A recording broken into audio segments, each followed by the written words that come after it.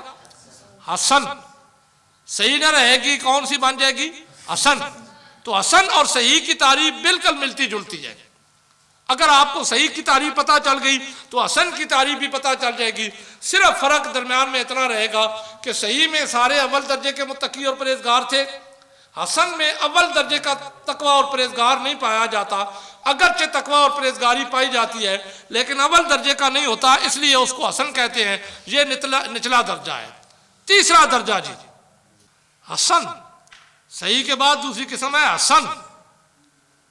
صحیح جس کے اندر 4 صفات ہوں، حسن اس کے اندر بھی 4 صفات ہوتی ہیں، لیکن فرق یہ ہے صحیح اور حسن میں کہ حسن میں جو 4 صفات ہوتی ہیں وہ اعلیٰ درجے کی نہیں ہوتی۔ ان میں سے ایک صفت کی مثال لے لیں کہ صحیح میں اول درجے کے متقی اور پرہیزگار ہوتے ہیں، جبکہ حسن میں اول درجے کا تقوی اور پرہیزگاری نہیں پائی جاتی۔ اس کے بعد تیسری قسم اب بنتی ہے ضعیف۔ یہ جاننا ضروری ہے کیونکہ ہمارے مد مقابل کے پاس بس ایک ہی جواب ہے، یہ ضعیف حدیث ہے۔ اگر آپ کو سمجھ آ جائے گی تو ان کا وہ جواب بھی ختم، پھر وہ 1000 ہوں آپ ایک ہوں آپ مقابلہ کر سکتے ہیں۔ تو ضعیف سمجھے، ضعیف وہ حدیث ہوتی ہے جس کی اسناد چھوٹی ہو، یعنی ان 4 صفات میں سے کوئی ایک صفت نہ پائی جائے، کوئی ایک صفت یا زیادہ صفات نہ پائی جائے تو اس کو ضعیف کہہ دیتے ہیں۔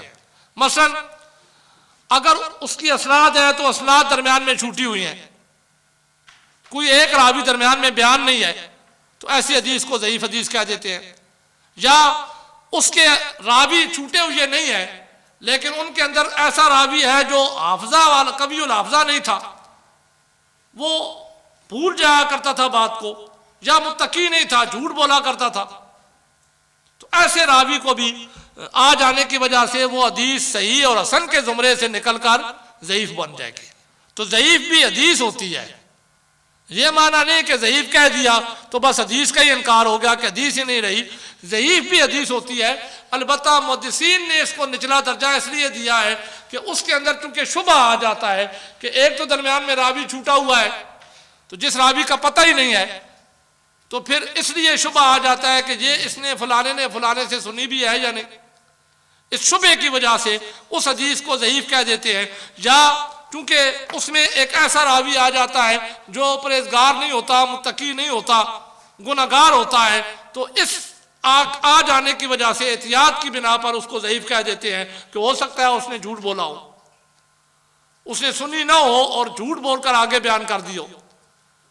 تیسرا، چونکہ حافظہ کمزور ہوتا ہے، بھول جاتا ہے، تو شاید وہ اصل بات کو بھول گیا ہو، اس نے کوئی اور بات بیان کی ہو جو راوی ایسا آ جائے جو بھولا ہوا قوی الحافظہ نہیں ہے، اس وجہ سے احتیاط کی بنا پر محدثین نے اس کی حدیث کو ضعیف حدیث کہہ دیا ہے۔ تو یہ اسناد کے لحاظ سے 3 حدیثیں تھیں جن پر میں نے آپ کو بتانا تھا، وہ میں نے بتا دی۔ نمبر 1 صحیح، نمبر 2 حسن، نمبر 3 ضعیف۔ پہلے ان تینوں کی تعریفیں لکھ لینا، پھر اس کے بعد ان کا حکم بیان کرتے ہیں۔ صرف تعریفیں جاننا کافی نہیں ہے بلکہ ان کا حکم جاننا بھی ضروری ہے۔ دیکھیں جی، اسناد کے لحاظ سے حدیث کی بہت سی اقسام ہیں۔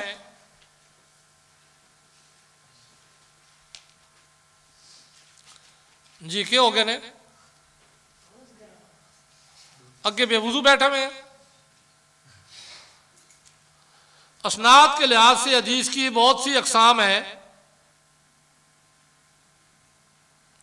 لیکن ہم یہاں 3 قسموں کو بیان کریں گے۔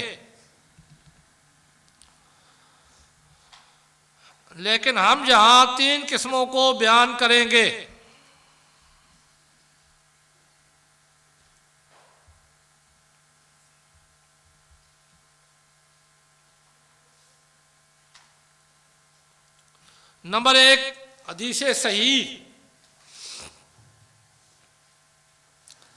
نمبر 1 حدیث صحیح۔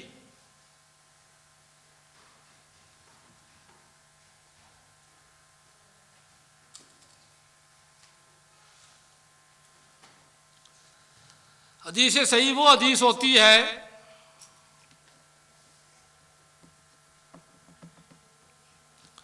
حدیث صحیح وہ حدیث ہوتی ہے جس میں 4 خوبیاں ہوں.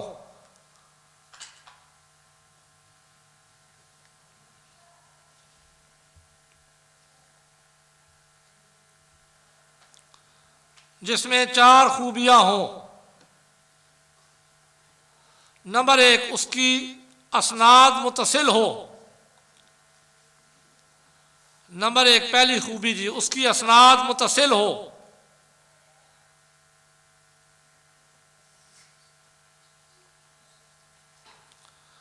حضور علیہ الصلوۃ والسلام سے لے کر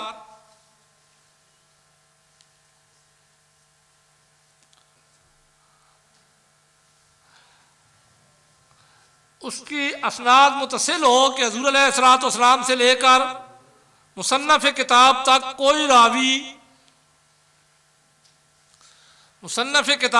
کوئی راوی کسی جگہ چھوٹا نہ ہو،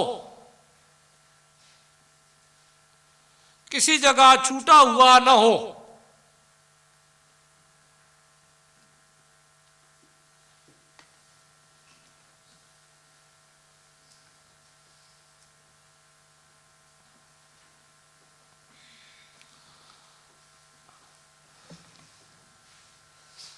نمبر 2 جی،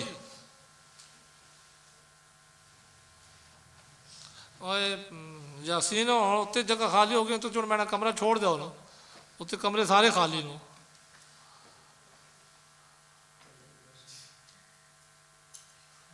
نمبر 2 جی، اس کے سارے راوی اول درجے کے متقی پرہیزگار ہوں. اس کے سارے راوی اول درجے کے متقی پرہیزگار ہوں.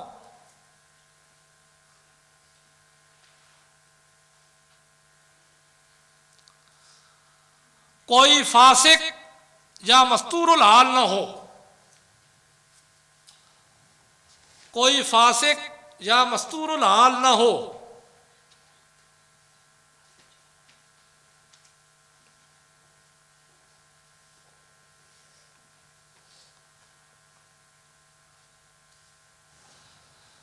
نمبر 3، تمام راوی نہایت قوی الحافظہ ہوں.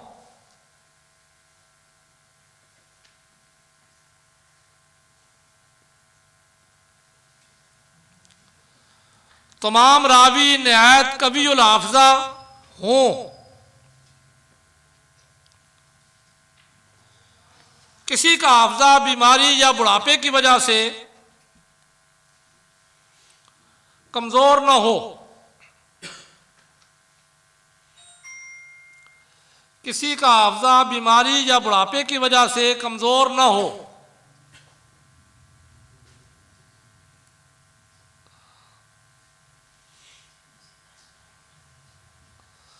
نمبر 4، وہ حدیث شاذ یعنی احادیث مشہورہ کے خلاف نہ ہو.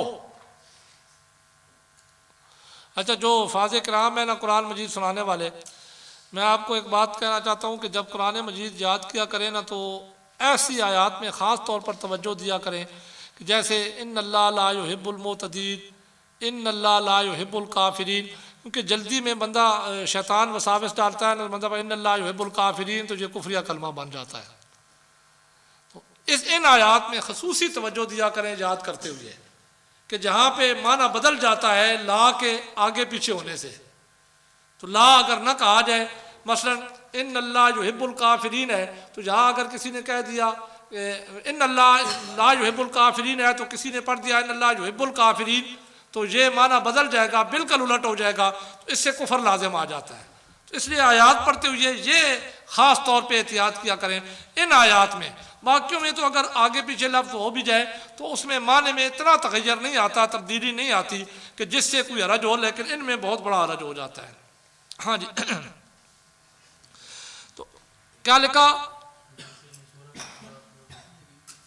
کسی قوی الحافظہ ہو، کسی بیماری یا بڑھاپے کی وجہ سے کمزور نہ ہو. نمبر 4، وہ حدیث شاذ شین الف زال شاذ یعنی حدیث مشہورہ کے خلاف نہ ہو.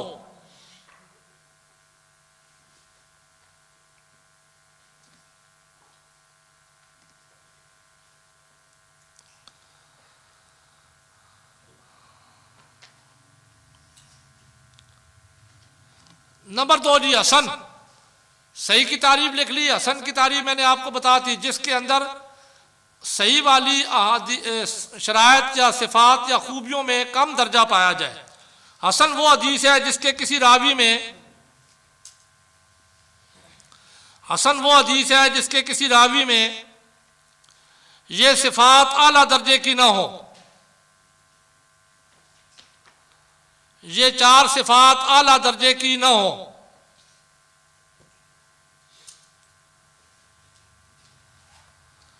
یعنی کسی کا تقوی یا قوت حافظہ اعلیٰ درجے کا نہ ہو،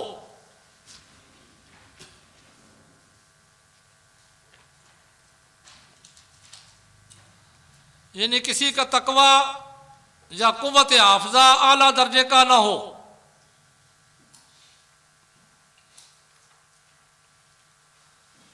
نمبر 3 ضعیف،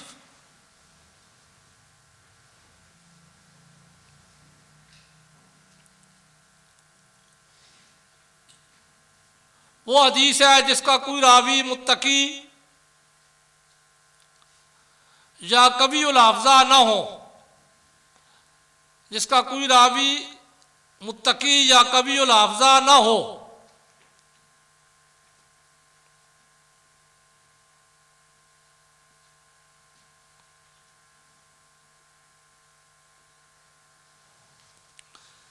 اب یہ تینوں لکھ لی ہیں تو اگلی اب قاعدہ اس میں سے 2-3 قاعدے ہیں، تینوں قسموں کے لحاظ سے میں آپ کو بیان کر دیتا ہوں، جس کے بعد ہم اگلی بات سے کریں گے تو وہ قاعدے ذہن میں ہونے چاہیے، اس کے مطابق ہم دلائل دیں گے، یا اگر کسی کے ساتھ بات کرنی پڑ جائے تو یہ قاعدے ذہن میں ہونے چاہیے، اس کے مطابق بات کریں گے۔ تو 3 قسمیں میں نے حدیث کی آپ کے سامنے بیان کی ہیں، صحیح، حسن اور ضعیف، تینوں کی تعریفیں آپ کو بیان کر دی ہیں۔ اب پہلا قاعدہ یہ ذہن میں رکھیں کہ جو حدیث صحیح ہے نا، یا دوسری قسم حدیث حسن، اس سے حلال و حرام ثابت ہوتے ہیں۔ کسی چیز کو حلال کرنا ہو یا کسی چیز کو حرام کرنا ہو، یا جس کو آپ کہتے ہیں نا عقیدہ نص قطعی سے ثابت کرنا ہو، عقیدہ، وہ ثابت ہوگا حدیث صحیح سے بھی اور حدیث حسن سے بھی۔ یہ قاعدہ سمجھ آ رہا ہے؟ حدیث کی ہم نے جو 3 قسمیں پڑھی ہیں، حدیث صحیح، حسن اور ضعیف، تو تینوں کی تعریف میں نے آپ کو بتا دی۔ اب تینوں پر حکم پہلا یہ ہے کہ حدیث صحیح اور حسن، یہ اس سے کسی کی فضیلت، اگر آپ نے کسی صحابی کی فضیلت بیان کرنی ہے تو حدیث صحیح آ گئی تو ٹھیک ہے، فضیلت بیان ہو جائے گی، لیکن یہ صرف فضیلت ہی بیان کرنے کے لیے نہیں ہے، بلکہ اس سے عقیدہ بھی ثابت ہوتا ہے، اس سے حلال و حرام بھی ثابت ہوتا ہے۔ اگر کوئی چیز آپ نے کہنے کہ یہ حلال ہے تو اس کے ثبوت کے لیے حدیث صحیح پیش کرنی پڑے گی یا حدیث حسن پیش کرنی پڑے گی۔ اگر آپ کہتے ہیں حرام ہے، جیسے کہہ دیتے ہیں نا 11ویں حرام ہے، لیکن اگر آپ کو یہ قاعدے پتہ چل جائے تو دین عقیدہ سمجھنا کتنا آسان ہو جاتا ہے، لوگوں کے وساوس سے بچنا کتنا آسان ہو جاتا ہے۔ جو کہے نا 11ویں حرام ہے، میلاد حرام ہے، تو پھر یہ ذہن میں رکھیے کہ حرام ثابت کرنے کے لیے حدیث صحیح اور حدیث حسن چاہیے۔ یہ کہہ کے جان نہیں چھڑائی جا سکتی کہ صحابہ نے نہیں کیا، صحابہ کی زندگیوں کا پتہ ہی نہیں ہے لوگوں کو، کتنے صحابہ تھے یہ تعداد بھی متعین نہیں ہے، ان کے نام کیا تھے یہ بھی پتہ نہیں ہے، کتنی زندگیاں پائی تھیں یہ بھی پتہ نہیں ہے، تو یہ کیسے کہا جا سکتا ہے کہ صحابہ نے نہیں کیا فلاں کام؟ یہ قاعدہ نہیں ہے۔ قاعدہ یہ ہے کہ آپ نے اگر حرام کہنا ہے تو آپ کو پھر حدیث صحیح پیش کرنی پڑے گی یا حدیث حسن پیش کرنی پڑے گی۔ اسی طریقے سے آپ اسے اگر فرض کہتے ہیں، جب واجب کہتے ہیں، تو آپ کو حدیث صحیح اور حدیث حسن پیش کرنی پڑے گی، دونوں صورتیں برابر ہیں۔ قاعدہ یہ ہے کہ پہلی قسم اور دوسری قسم صحیح اور حسن، ان سے احکام بھی ثابت ہوتے ہیں۔ اب احکام جب میں نے کہہ دیا تو اس میں حلال بھی آ جائے گا، حرام بھی آ جائے گا، عقیدہ بھی آ جائے گا، یہ ثابت ہوتے ہیں، اور فضائل بھی ثابت ہوتے ہیں۔ لیکن تیسری قسم حدیث ضعیف جو میں نے آپ کے سامنے پڑھی ہے، اس سے کیا ثابت ہوتا ہے؟ فضائل اور مستحب اعمال میں معتبر ہے، فضائل اور مستحب اعمال میں معتبر ہے، احکام میں معتبر نہیں۔ احکام ہوئی حلال و حرام ہو گئے،